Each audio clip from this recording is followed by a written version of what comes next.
Let's talk about a couple things you probably heard that are really true, but I'm also going to debunk them a little bit. Renting is still cheaper than owning.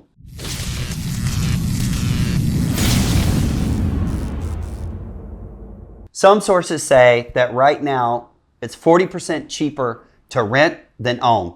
That's an average for San Diego County. But what the headlines really don't explain is the equity that you gain from owning, the long-term appreciation that you gain from owning, the tax benefits, and the leverage that you get. That's where your educational angle really is going to push you into real estate investing a little bit. You've heard us talk about S&P versus real estate. Now we're talking about owning versus renting in real estate. A lot of really big corporations, CEOs, will rent rather than own because they're looking at the real estate game in a different way. They might not buy their single family home, they'll rent their single family home, and then they can use it as like a tax write-off on their corporate side of their taxes if they're small business owners or, investors of some sort. But for most people, it doesn't make tax sense for you to be a renter. So here's why this is important. One thing that the FHA is doing, and that's the Federal Housing Authority, for those of you that don't know, and the IRS is doing, is they are going to start allowing you to say if you're paying rent, and they're going to let that rent, how many years you paid rent, influence credit scores a little bit, right? So previously you get into a credit score, let's say you got a credit score of 550 because you got a divorce and some stuff happened and people didn't pay the bills. Because they weren't sure who was going to pay them, or was arguments across there. This type of program that the FHA is offering with lower, basically entry points, like having lower credit scores or not really using the same credit scoring system to get you into a property, is a great way for you as a first-time home buyer to kind of take advantage of some of this stuff, because you are going to pay your rent. Most people always pay their rent and their mortgage first because they understand shelter is the most important thing you have to have in your life. They might come try to get your car after 3 or 6 months of not paying it, but it's more important for you to have shelter and a roof over your head than, a car running around. So the other thing that we could talk about, it doesn't always mean a better financial long-term strategy if you're renting, because the rents do always go up. We have a lot of places for rent right now in downtown San Diego because over the past 10 years, all they built in downtown San Diego were rental units. They stopped building the other units. So they stopped building the townhouses that had like the garages under them, and they stopped building the high rises. Like Bosa is a big investor in San Diego. It's a company out of Vancouver, and they basically come back in and started building again, but they took like a 10-year break. So we're finally getting our brand new condo tower in San Diego down by the harbor, and it's because of the new development. So there's a cycle there. If you're looking at real estate, you need to know a little bit more about the cycle. If you're a renter, you need to know a little bit about the cycle. Right now, if you're a renter, it's a great time for you to start looking to buy. And I'll tell you why. You can get a current interest rate at 5% down right now. 5% down, 5% down on your interest rate, with the interest rate around in the 5% is what I would say. And then you could buy your first condo or your first single family with almost no competition, especially if it's something that you might want to spend a little bit of money on and fix up. Like you find one that's in a great neighborhood, you don't love the bathroom, but you can deal with this bathroom for the next couple of years until you can remodel it. Well, now I'm going to tell you how to do this and how it makes sense and how I did it over the years. So the very first property I ever bought was a 3-bedroom, 3-bath townhouse in an area called City Heights in Azalea Park. That was in 2006. So you're talking about 20 years ago. It's 2006 or 2009. Can't remember. Anyway, somewhere in there. It was a foreclosure. There had been a huge leak in the bathroom upstairs. The bank owned the property, and all of my friends told me not to move to that neighborhood. And I was like, well, that's where I can afford to buy something, so I'm going over there, blah, blah, blah. I loved it over there. I had a great time over there, made a lot of nice friends over there. A couple of things, shady things went down over the years for sure, but nothing that I couldn't handle. And I would fix up one of the bedrooms, do new carpet, flatten out the walls so there wasn't like splashy textured paint everywhere. Scraped all the popcorn ceilings off, added lights in the ceiling, and I would go bedroom by bedroom and just fix up a bedroom and a bathroom. fix up a bedroom and a bathroom. And then I would get roommates, and I would put my roommates into the nice bedroom. So fix up the primary bedroom, add the new bathroom to the primary bedroom, live in it for about 2 to 3 months, move myself out of it, move myself into the not so nice bedroom, and I do that over and over again. I held that property for about 8 years, and I made double what I paid on that property because I slowly remodeled it up to current standards and terms. I was having roommates live with me in each one of those rooms. This might not work for everybody, but if you're young, this is how you do it. And I was in my 30s, okay? So you can handle it. You can buy something and you can get roommates in your 30s. If you're not married, it's a great way to go. If you're married, even better. Now you got 2 people's income to do this with. So that's a strategy, right? What you do is then you refinance that property and you take some of the cash out of it and you go buy another property for 5%.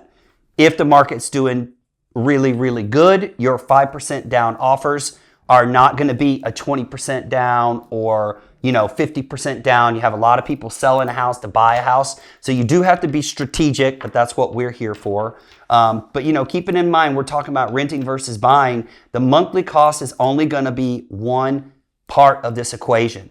When you rent, that money's gone. You're not getting any tax credit for it. You're not getting any benefit for it. It's going straight to somebody else's mortgage.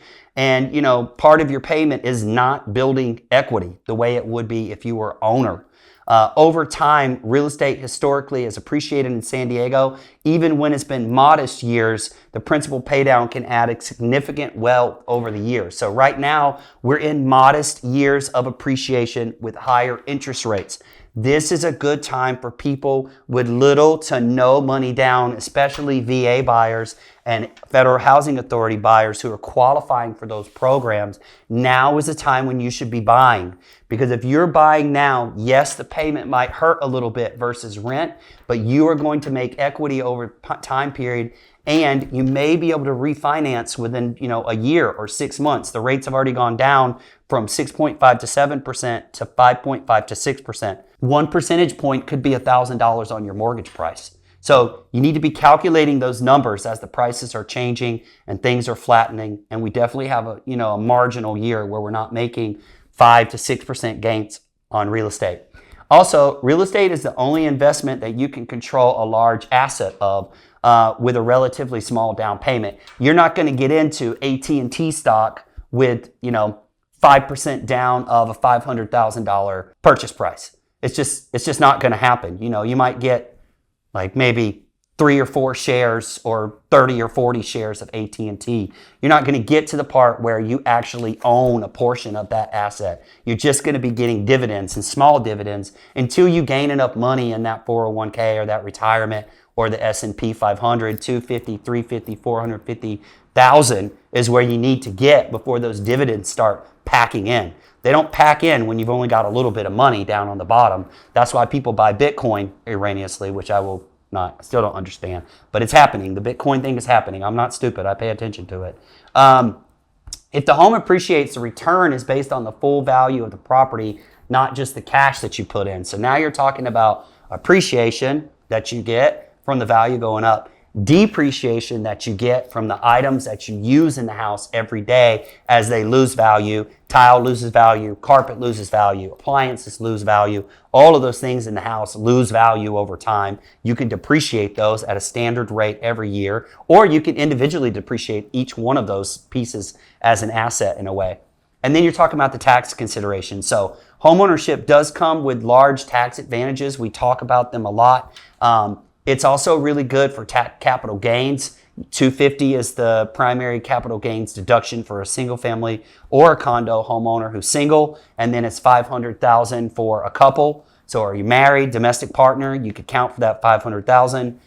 But it's very good for anybody who's in a tax situation where you want to get more taxes back. 80% of your mortgage interest is tax deductible. So let's talk about this. If you pay $5,000 a month in rent versus a $5,000 mortgage, at the end of the year, that $5,000 mortgage that you've been paying, that total, most of that is going to be the interest for the first 10 to 15 years of the loan. So you were getting 80% of that back, depending on what tax bracket you're in. But it's usually for people who earn $250,000 or less. You're getting 80% of that back.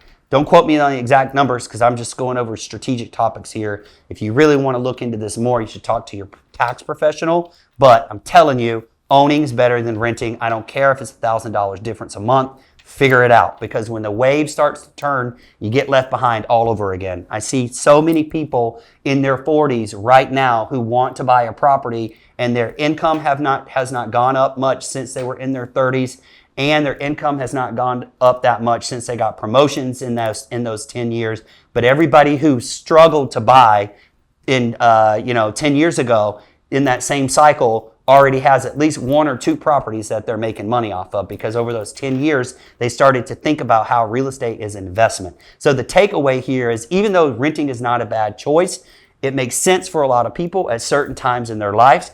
But if you only look at the monthly payment, not the bigger financial picture, you are not going to understand what long-term wealth is. And you hear people always talking about long-term wealth and generational wealth. Yes, they do work in the S&P 500, but there are a lot of other strategies they use. And if you think about what the Uber celebrities do, they buy a lot of properties all over the world, because they're not only tax safe havens, they can employ people to work at those properties and take that tax off that property. And now they have a staff at those properties. It's a great way that the wealthy use their money to leverage their money. And then you can rent those properties out when you're not there and make cash off of them. So it's a great way for people to move their money in a strategic and a smart way. Owning does give you the stability of housing costs versus rent increases, because you know your mortgage is going to stay the same. You get control over the property. You can do whatever renovations you want. You have pets, and it's a long-term planning